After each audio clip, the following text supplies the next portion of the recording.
حضرت صلی اللہ علیہ وسلم نے فرمایا، جس نے رمضان کے روزے ایمان اور خالص نیت کے ساتھ رکھے اس کے پچھلے گناہ بخش دیے گئے۔ صحیح بخاری حدیث نمبر 38۔ حضرت صلی اللہ علیہ وسلم نے فرمایا، بے شک دین آسان ہے، اور جو شخص دین میں سختی اختیار کرے گا تو دین اس پر غالب آ جائے گا اور اس کی سختی نہ چل سکے گی۔ بس اس لیے اپنے عمل میں پختگی اختیار کرو اور جہاں تک ممکن ہو میانہ روی برتو، اور خوش ہو جاؤ کہ اس طرز عمل سے تم کو دارین کے فوائد حاصل ہوں گے، اور صبح اور دوپہر اور شام اور کسی قدر رات میں عبادت سے مدد حاصل کرو۔ نماز 5 وقتہ بھی مراد ہو سکتی ہے کہ پابندی سے ادا کرو۔ صحیح بخاری حدیث نمبر 39۔ رسول اللہ صلی اللہ علیہ وسلم جب مدینہ تشریف لائے تو پہلے اپنی نانہال اترے جو انصار تھے، اور وہاں آپ نے 16 یا 17 ماہ بیت المقدس کی طرف منہ کر کے نماز پڑھی، اور آپ کی خواہش تھی کہ آپ کا قبلہ بیت اللہ کی طرف ہو۔ جب بیت اللہ کی طرف نماز پڑھنے کا حکم ہو گیا تو سب سے پہلی نماز جو آپ نے بیت اللہ کی طرف پڑھی عصر کی نماز تھی۔ وہاں آپ صلی اللہ علیہ وسلم کے ساتھ لوگوں نے بھی نماز پڑھی۔ پھر آپ کے ساتھ نماز پڑھنے والوں سے ایک آدمی نکلا اور اس کا مسجد بنی حارثہ کی طرف گزر ہوا تو وہ لوگ رکوع میں تھے۔ وہ بولا کہ میں اللہ کی گواہی دیتا ہوں کہ میں نے رسول اللہ صلی اللہ علیہ وسلم کے ساتھ مکے کی طرف منہ کر کے نماز پڑھی ہے۔ یہ سن کر وہ لوگ اسی حال میں بیت اللہ کی طرف گھوم گئے، اور جب رسول اللہ صلی اللہ علیہ وسلم بیت المقدس کی طرف منہ کر کے نماز پڑھا کرتے تھے، یہودی اور عیسائی خوش ہوتے تھے، مگر جب آپ نے بیت اللہ کی طرف منہ پھیر لیا تو انہیں یہ امر ناگوار ہوا۔ زہیر ایک راوی کہتے ہیں کہ ہم سے ابو اسحاق نے برا سے یہ حدیث بھی نقل کی ہے کہ قبلہ کی تبدیلی سے پہلے کچھ مسلمان انتقال کر چکے تھے، تو ہمیں یہ معلوم نہ ہو سکا کہ ان کی نمازوں کے بارے میں کیا کہیں۔ تب اللہ نے یہ آیت نازل کی، وَمَا كَانَ اللَّهُ لِيُضِيعَ إِيمَانَكُمْ، سورہ بقرہ آیت نمبر 143۔ صحیح بخاری حدیث نمبر 40۔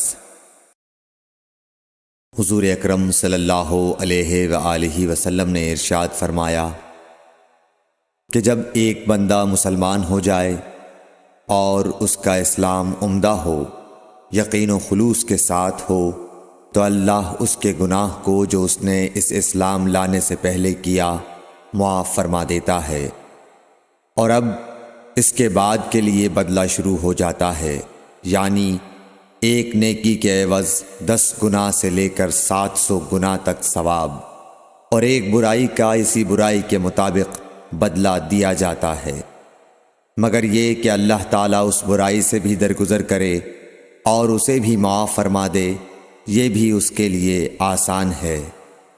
صحیح بخاری حدیث نمبر 41۔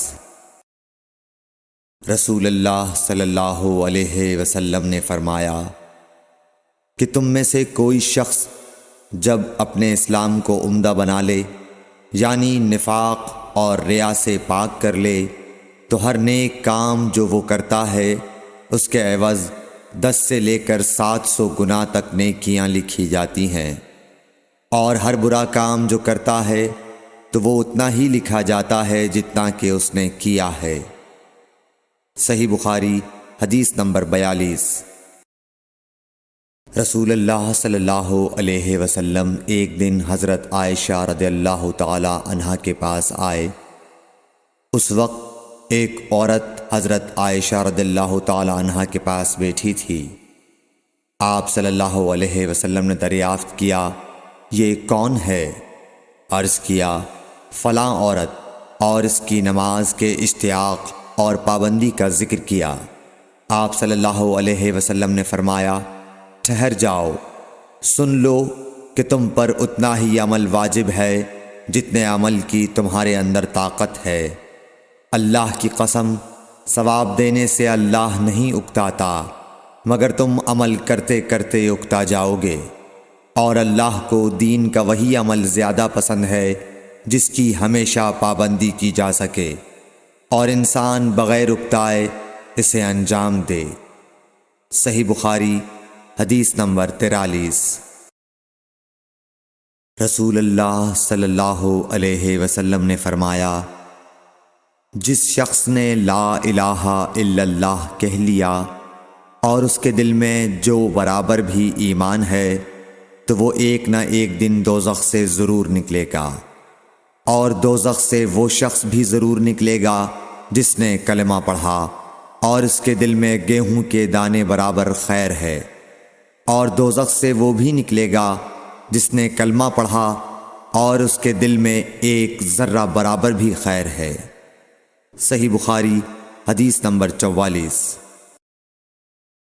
ایک یہودی نے حضرت عمر بن خطاب رضی اللہ تعالیٰ عنہ سے کہا کہ اے امیر المومنین، تمہاری کتاب قرآن میں ایک آیت ہے جسے تم پڑھتے ہو، اگر وہ ہم یہودیوں پر نازل ہوتی تو ہم اس کے نزول کے دن کو یوم عید بنا لیتے۔ آپ نے پوچھا وہ کون سی آیت ہے؟ اس نے جواب دیا، سورہ مائدہ کی یہ آیت کہ آج میں نے تمہارے دین کو مکمل کر دیا اور اپنی نعمت تم پر تمام کر دی اور تمہارے لیے دین اسلام پسند کیا۔ حضرت عمر رضی اللہ تعالی عنہ نے فرمایا کہ ہم اس دن اور اس مقام کو خوب جانتے ہیں۔ جب یہ آیت رسول اللہ صلی اللہ علیہ وسلم پر نازل ہوئی، اس وقت آپ صلی اللہ علیہ وسلم عرفات میں جمعے کے دن کھڑے ہوئے تھے۔ صحیح بخاری حدیث نمبر 45۔ طلحہ بن عبید اللہ کہتے تھے کہ نجد والوں میں سے ایک شخص حضرت صلی اللہ علیہ وسلم کے پاس آیا، سر پریشان یعنی بال بکھرے ہوئے تھے۔ ہم اس کی آواز کی بنبناہٹ سنتے تھے اور ہم سمجھ نہیں پا رہے تھے کہ وہ کیا کہہ رہا ہے، یہاں تک کہ وہ نزدیک آن پہنچا جب معلوم ہوا کہ وہ اسلام کے بارے میں پوچھ رہا ہے۔ حضرت صلی اللہ علیہ وسلم نے فرمایا کہ اسلام دن رات میں 5 نمازیں پڑھنا ہے۔ اس نے کہا، بس اس کے سوا تو اور کوئی نماز مجھ پر نہیں۔ آپ نے فرمایا، نہیں، مگر تو نفل پڑھے تو اور بات ہے۔ حضرت صلی اللہ علیہ وسلم نے فرمایا، اور رمضان کے روزے رکھنا۔ اس نے کہا، اور تو کوئی روزہ مجھ پر نہیں ہے۔ آپ نے فرمایا، نہیں، مگر تو نفل روزے رکھے تو اور بات ہے۔ طلحہ نے کہا، اور حضرت صلی اللہ علیہ وسلم نے اس زکوٰۃ کا بیان کیا۔ وہ کہنے لگا کہ بس اور کوئی صدقہ مجھ پر نہیں ہے۔ آپ نے فرمایا، نہیں، مگر یہ کہ تو نفل صدقہ دے تو اور بات ہے۔ پھر وہ شخص پیٹھ موڑ کر چلا گیا، یوں کہتا جاتا تھا، قسم خدا کی میں نہ اس سے بڑھاؤں گا نہ گھٹاؤں گا۔ حضرت صلی اللہ علیہ وسلم نے فرمایا، اگر یہ سچا ہے تو اپنی مراد کو پہنچ گیا۔ صحیح بخاری حدیث نمبر 46۔ حضرت صلی اللہ علیہ وسلم نے فرمایا، جو کوئی ایمان رکھ کر اور ثواب کی نیت سے کسی مسلمان کے جنازے کے ساتھ جائے اور نماز اور دفن سے فراغت ہونے تک اس کے ساتھ رہے تو وہ 2 قیرات ثواب لے کر لوٹے گا۔ ہر قیرات اتنا بڑا ہوگا جیسے احد کا پہاڑ۔ اور جو شخص جنازے پر نماز پڑھ کر دفن سے پہلے لوٹ جائے تو وہ 1 قیرات ثواب لے کر لوٹے گا۔ صحیح بخاری حدیث نمبر 47۔